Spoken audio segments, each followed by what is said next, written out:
Hi friends, welcome back to my channel. My name is Celeste and this is From Far Out. I am so happy to be hanging out with you again. Today I have a video that I want to use to talk about crystals. Obviously, that's what we do here on this channel.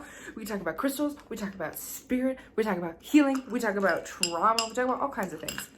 But today, I really want to focus on some of the things that we're all going through collectively under the new moon in Pisces, and some of the things that I'm going through personally in hopes to inspire some of you to do some similar things and work them into your life. Today, first and foremost, I really want to talk about Aquamarine. I feel like Aquamarine is a really perfect crystal for this new moon in Pisces that we've just experienced and this Pisces energy that we're all going through. And I have to, if I'm gonna talk about Aquamarine, I'm gonna talk about Lemurian Quartz. Lemurian comes in all quartz. You can find Lemurian citrine, Lemurian smoky quartz, all of the things, but this is just a clear quartz Lemurian. Let me take it off this stand here.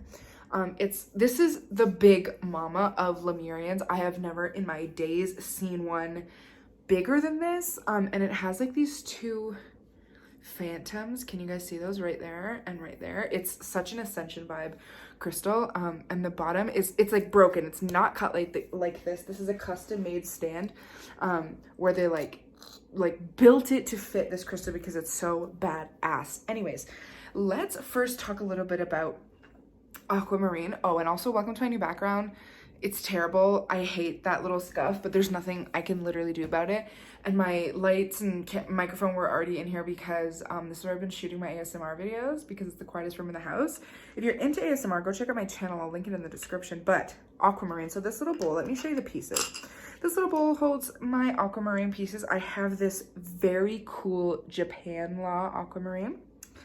And then I have this kind of like water burst Aquamarine. And then this carved sphere. If Sunny's watching this, she's gonna be like, oh, I remember that one. Oh, I remember that one, because these are all bought from her.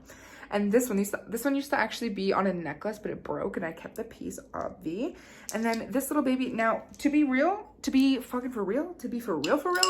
I don't know if this is Aquamarine, because it was just like a free gift in one of my crystal orders, but it looks like a barrel, and it's blue. So doing the math on that, I put it with my Aquamarine. But anyways, so let's talk about it. Aquamarine, for a long time, I didn't connect with like at all. It kind of took me a while to like really, like I've always thought it was beautiful, obviously, but blue crystals in general, and especially Aquamarine, just like never really called my name until it did. And let me tell you why.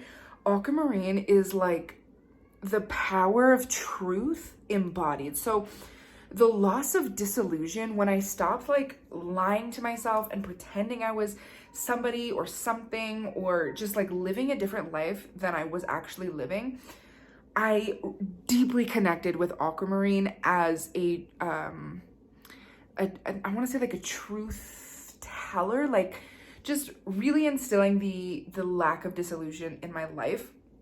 And I think a lot of times we can sort of get bogged down by who we want to be, who we're telling ourselves we are, this fantasy version of ourselves. And it's just not true. And it comes from a uncomfortability around truth.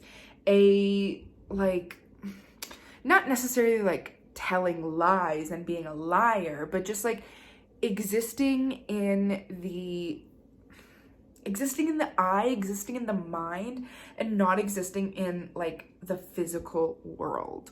Aquamarine for me became an amulet of clarity. It brought truth back into my life where I was not allowing truth to exist. And when we don't allow truth to exist, we cannot address the things that we're unhappy with, because the truth is that there are parts of our life that we are unhappy with, and we have choices. We can face the truth, face the reality, and deal with those things that we're unhappy with and grow and learn and develop.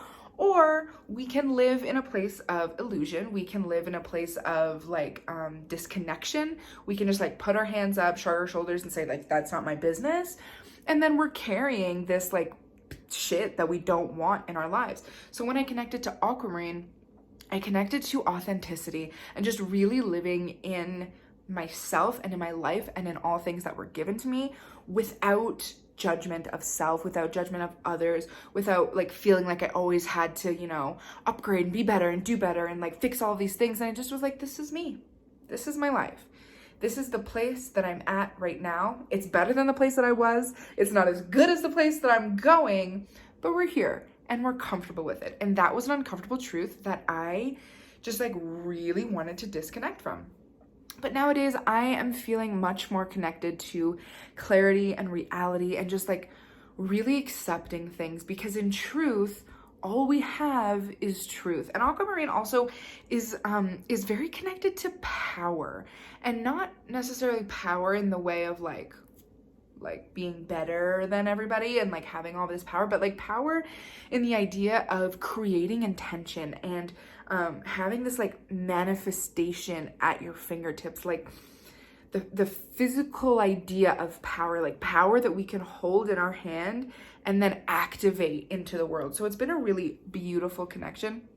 And because of that power and because of that creation of intention, I absolutely always love to pair it with my Lemurian, whether I'm doing a crystal grid to set intention or if I'm just meditating and I really want to soak up this message or channel through this energy to ancestors, guides, whoever, to exist in this energy. I love to connect to Lemurian because Lemurian is the embodiment of ascension, uplifting, channeling through different dimensions, channeling through different realities and existences.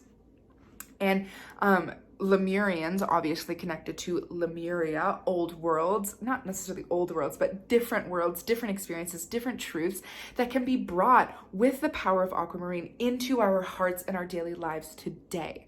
Pisces season can be sort of tricky because while it's this like beautiful, peaceful dream state energy in which you can harness to channel through into different methods of communication, if you're not careful and if you're not intentional, it can feel like you're drowning. It can feel like very heavy and weighted and like push you away, in the same way that the sky is the ocean. Pisces season can be both of those things. It can be, you know, the peaceful, calm blue skies, or it can be like the crazy heavy water pressure at the bottom of the ocean. So you really have to be intentional with the energies that you are putting out there during that time. The best word that I can use to describe this pairing is awakening. Choosing to awaken your methods of communication with other dimensions, other worlds, is the greatest thing that you can choose to do during Pisces season. So Pisces season cyclically is the ending of, I'm pretty sure, maybe I'm stupid, but I'm pretty sure it's the ending of like the zodiac cycle, getting ready to restart over with Aries. Even though a lot of planets are in Aries right now, but Pisces season is like a very much reflective. So as I was saying about the sky, oh, look at that. Look at those like triangular record keepers. That's fucking so sick. So choosing to be awake. What the fuck was I saying? Right. It can be a very reflective season, reflective of what is coming behind you. But if you're not conscious and awake in choosing that I'm reflecting and moving forward, you can kind of get stuck in that rut of like being held back and being sort of like pinned against the wall almost, with all of these like heavy things that are being thrown at you by the energies surrounding us. So connecting to Lemurian and Aquamarine, we intentionally put out into the universe that we are ready to wake up from this cycle of being held back and ascend forwards, really push ourselves into this new season. And I really hate that capitalism has taken over this time, because I feel like even in my own personal life, I get so stressed out in February and March because it's tax season. That shit sucks. And if you work in the corporate or nonprofit sector, it's the end of fiscal. So there's so much shit happening. It's so stressful. And I feel like this time should be energetically so relaxing, maintaining our ability to reflect and have that power in seeing all things unclouded by judgment and stress and anger and all of these things that we feel during this time. So using these two crystals in getting ready for the new Aries season, getting ready for the springtime, the equinox, bringing back the sun and allowing the snow to melt a little bit, receiving the waters as opposed to being bogged down by them. So that is all I have time for today. Things have been pretty busy, but I had to stop by and say hello and share with you these beautiful messages that I've been receiving from Aquamarine, and encourage you to use these in your life. Thank you so much for spending a little bit of time with me, and I will see you in the next one. Peace and love from far out.